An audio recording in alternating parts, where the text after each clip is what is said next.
అస్సలాముఅలైకుం friends అందరికీ. నేనైతే ఒక యూట్యూబ్లో ఒక వీడియో పెట్టాను, శివ అని అతను ఇండియాకి వెళ్ళిపోయాడని.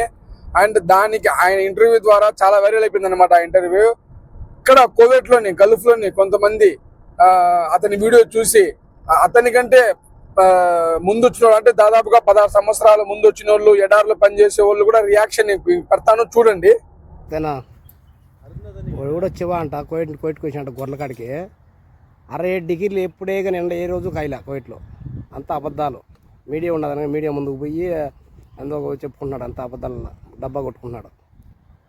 ఏంటిది అబ్దులీలో ఇప్పుడు 16 సంవత్సరాలు కోయిట్కి వచ్చి ఏ బొద్దుగా బాధ కలలా. మన ఫ్యామిలీ కోసం కష్టపడుతున్నాము. ఆడికి వచ్చి ఏడు చేసి నేను చచ్చిపోతాను. చచ్చిపో, నీ ఫ్యామిలీ కోసం ఏమవుతుంది? చూసారు కదా ఫ్రెండ్స్, అతను చెప్పిన మాటలు. ఇతని కంటే 10 సంవత్సరాల ముందు వచ్చి అదే ఎడారిలో అదే కష్టం పడుతున్నాడు అనమాట. మనము ఉన్నది ఉన్నట్టు మాట్లాడితే తప్పు లేదు, లేనిది ఉన్నట్టు ఏదో 4 టీవీ ఛానల్ వస్తాయని కదా మాట్లాడితే అట్లా మాట్లాడకూడదు అనమాట. గల్ఫ్ గురించి తెలుసుకోండి, ఇక్కడైతే కష్టం ఉంటుంది, అలాగే ప్రతిఫలం కూడా ఉంటుంది.